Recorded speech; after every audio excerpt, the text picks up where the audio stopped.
When the trailer for Disney's 100th anniversary movie, Wish, came out, there was a pretty even split between people that thought it would be good or bad. While skeptical about a few details, I was excited about the movie, largely thanks to the presence of King Magnifico in the trailer. In the era of contrived twist villains, having a clear antagonist from the start was a strong draw for me. Then the movie came out, and it received a really strong backlash. I avoided as much as I could so I would be unbiased when I finally watched it, but I did step in with really low expectations. I was surprised to find that the movie was actually cute. Not groundbreaking, not spectacular, but an enjoyable film. But what about King Magnifico? Was he a return to the Disney classic villain? Was he well handled? And why the heck are people saying that he's actually the good guy of the movie? We're going to dive into all of this in today's video, so let's talk about King Magnifico. Let's split this video into 3 parts. 1, the villain Magnifico is, 2, the villain Magnifico should have been, and 3, the hero people think Magnifico is. In the movie Wish, King Magnifico is introduced as the beloved leader of the little island kingdom of Rosas. In his past, a tragic event occurred which left him as the sole survivor of his family. This deeply traumatized him and is what inspired him to study magic. Magnifico could never control anything in his life, so he set out to control a kingdom, where he could grant the wishes of people like him, who could never grant their own.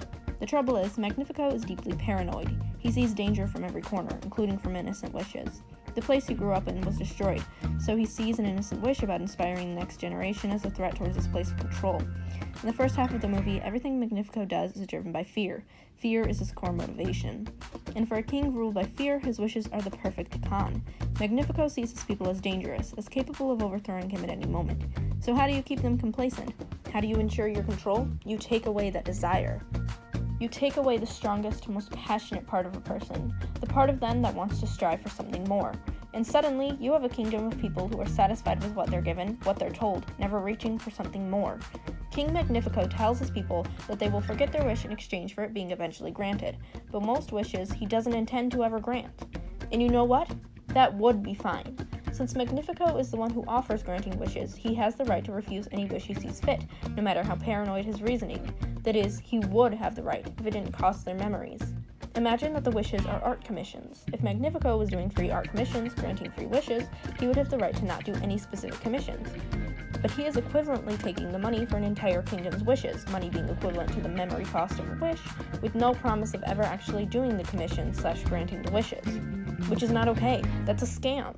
He takes wishes with a soft promise of maybe eventually granting them, if he deems with his all-powerful omnipotence that they're good enough, and forcing the people to rely on him for deciding if a wish is good or not, leaving the perception of good or bad solely on one person, is classic manipulation. If Magnifico decides what is good or bad, then he is always right, and is incapable of bad, right? Classic cultism in control. Magnifico doesn't even realize how bad of a king he is, since he sees everything he's doing as right. He sees his fear of the people's wishes as reasonable, his strictness at granting them fair. He enjoys being a king, he enjoys having a peaceful kingdom, and he even sees the wishes as beautiful. But that doesn't change that at the end of the day, he is a corrupt leader. So even if he lets the people live for free, not making them pay rent even, that doesn't give him an excuse to take away a part of them without giving back what he says he will. All things considered, Magnifico is a paranoid king that keeps his people controlled through manipulation.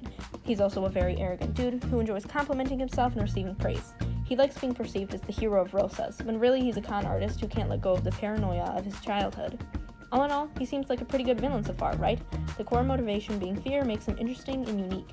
But then about halfway through the movie, his core motivation changes. Rather than being consumed by that fear that's been haunting him, Magnifico seemingly loses his paranoia and changes into someone who's consumed not by fear, but by anger and entitlement. And that could have worked. Someone who got into power because of fear could change from someone who stays in power just for the power of it. But it feels like the thread was somewhat lost. Starting just before his song, This Is the Thanks I Get, Magnifico begins to grow angrier, and from this point on, his core motivation is that anger and entitlement. Despite being seemingly patient and manipulative in the start, suddenly everything really ticks him off now.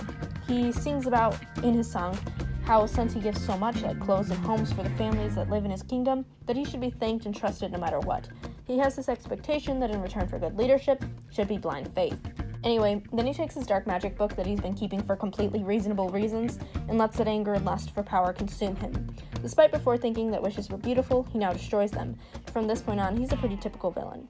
I feel that this sudden change from being motivated by fear to being motivated by anger was for the worse in Magnifico's case.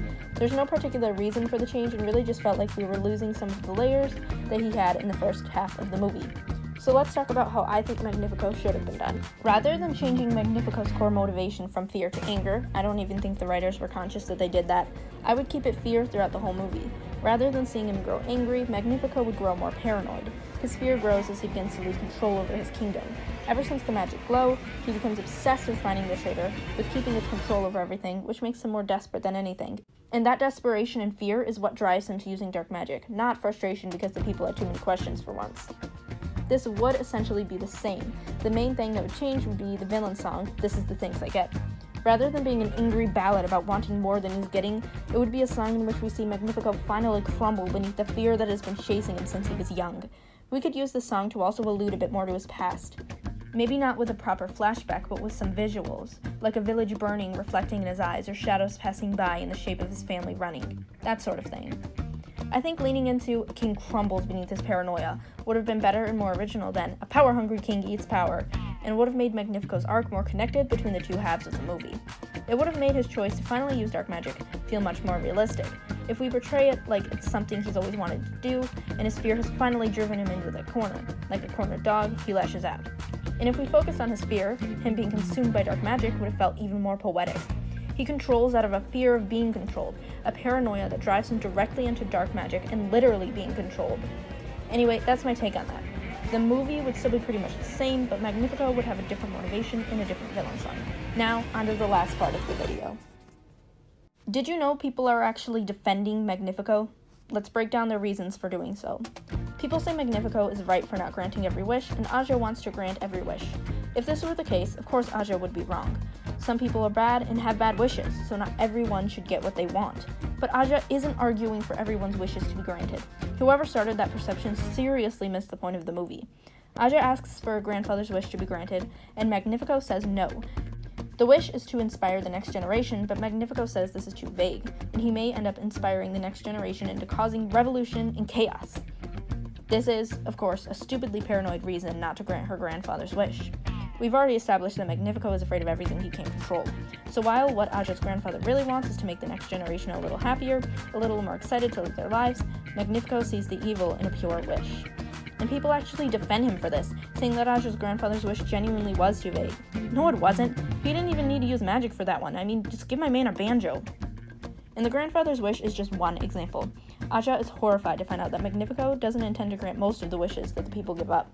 So Aja asks him to give them back. Can't you just give them back instead?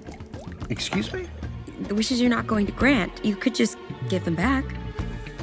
She doesn't ask him to grant every wish, and if he's not going to grant a wish, she just wants these people to have their wishes back. Just wants her grandfather to remember his passion. Because if they get their wishes back, they can pursue their desires for themselves. But Magnifico doesn't want that, because he wants a peaceful, complacent kingdom that never questions anything. So he takes wishes, and he won't give them back. This is what disturbs Aja, which prompts her to run off and wish upon the stars. What Magnifico is doing is wrong. Think back to our commission example. He takes the memories and he doesn't give what he promises to give in return. People say he's not the villain because Rosas is a sanctuary. Since the people give up their wishes willingly and he gives them a place to stay, he has the right to lie to them and let them believe they might get their wishes granted, that it's worth it to lose a part of yourself. This expectation that because you give a certain amount, you are allowed to take an amount is toxic and dangerous. Giving doesn't mean you have any extra right to take. Yes, Magnifico worked hard to create a sanctuary. People come here willingly. Does that give him the right to shut down their questions, to keep their wishes locked up, to never fulfill one of his promises? No. He could give his whole life, sacrifice everything for his people, and still, that wouldn't give him the right to take away their wish without intending to grant it. The problem with Magnifico's whole wish deal is that yes, the people come to Rosas willingly.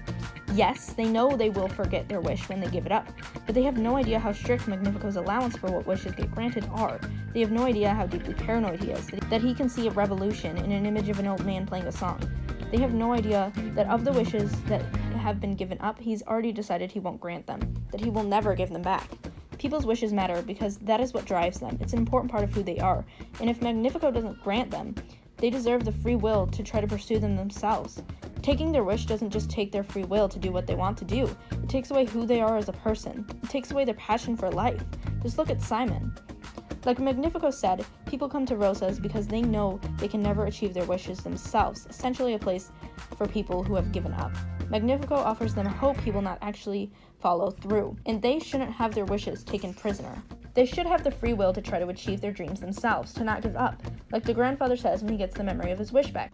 I may not inspire the next generation, but now at least I can try. I thought we liked free will, guys. I thought that was something we were generally chill about. People act like since the people of Rosas willingly gave up their wishes, they willingly gave up their free will, and Magnifico can do whatever the heck he wants. That is manipulative and controlling. Then there is, of course, the fact that a lot of people say Magnifico is underappreciated by his people. This leaves us with the question, what does a leader deserve?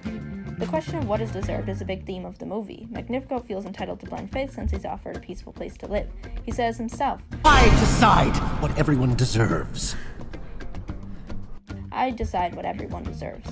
This is a very bad way to think since no one person should decide what he owes to his people or what they owe to him. Sure, maybe the people of Rosas could thank him more for letting them live there for free and not even making them pay rents. But Magnifico's argument, and the arguments of people who defend him, that the people can't complain because he gives them a place to live is very toxic. Strict parents use this argument often to hold it over their kids' heads when they're asking for something they don't want to give them. How can you ask for that? I give you a roof over your head and a hot meal on your plate. I've already given you everything you need. This argument teaches us that since someone gives us our fundamental needs, it's selfish of us to ask for anything more from them. This is very toxic and used to keep children and Magnifico's people complacent and quiet and stopping them from wanting anything more. As a YouTube commenter once saw said, Magnifico isn't really protecting these wishes, he's holding them as leverage so people do what he wants. The same goes for the food and shelter he gives them. I give you food and shelter, how can you demand anything more? I have your wishes, why would you question me? This is used to keep the people quiet and submissive. Magnifico is a con artist at best, a dictator at worst. I once saw someone legit compare Magnifico to Cinderella, saying they both work so hard and that they both have the same motivation of wanting credit for that. Well, the big difference is that Magnifico isn't a slave girl, is he? He's more like Cinderella's stepmother, who would tell Cinderella that she can't say she deserves better than having her passion for life stifled, since she has a place to live. Magnifico isn't asking for a little respect, even if that's what he says in his song. He wants complete, unwavering faith. He wants his people to never question him, to stay submissive and quiet so he feels like he is finally in control of his life. And then there's the last piece of defending Magnifico. People say he's a victim, that you can't hold him accountable for anything he did while under the influence of dark magic. And while I can see this to an extent, we shouldn't water down the fact that Magnifico willingly and knowingly made the choice to pursue dark magic. In a way, Magnifico's fate perfectly mirrors what he did to his people. His people gave up their free will to him, hoping for something in return, but in the end, he just took away their choices. Magnifico gave up his free will to dark magic, hoping for power in return, but in the end, it just took away his choices. Which means he suffered the fate that he was putting his people through. In the reception for Wish, there's also a lot of ageism towards Aja. People infantilize her and say she's throwing a fit for no reason and that it's stupid she thinks she knows better than an adult man like Magnifico. Big shock, hot man can actually be wrong. Ageism is actually a tactic Magnifico uses to invalidate Aja's opinion. You're young, you don't know anything, really. It's a gaslighting tactic, and it's not okay. Why exactly do people think minors can have opinions on the world? Kids are going to be here longer than you are, and they should have some sort of say about the world they're growing up in. The ageism, infantilization, and low-key sexism towards a powerful young woman like Aja is not okay. I think it's funny that the movie makes fun of people thinking Magnifico is hot. It's another layer of charisma he uses to keep the people trusting him. But the fact that a lot of layers of manipulation Magnifico uses actually worked on the audience watching to the point that they take his side? Yikes. Anyway, here's my conclusion. People act like the moral of the movie is, anyone who is stopping you from getting exactly what you want is a villain. This is a gross understanding of the entire film, a gross distortion of its message. Wish is a movie about not letting other people decide how you live your life, not letting other people define what you're capable of. Aja isn't calling for everyone's wishes to be granted. She's calling for the wishes to not be taken away. In the true Disney classic spirit, this is a film about not letting people stop you from following your dreams. Magnifico is not the hero of this movie. Summary. Let's review my points. 1. Magnifico is the villain of the movie Wish. 2. Magnifico's arc would have been better if fear stayed as his core motivator, and This Is the Thanks I Get was rewritten to be desperate over angry. 3. Magnifico is a villain even though people think he's a hero. Thanks for watching. These are my opinions. Be respectful in the comments.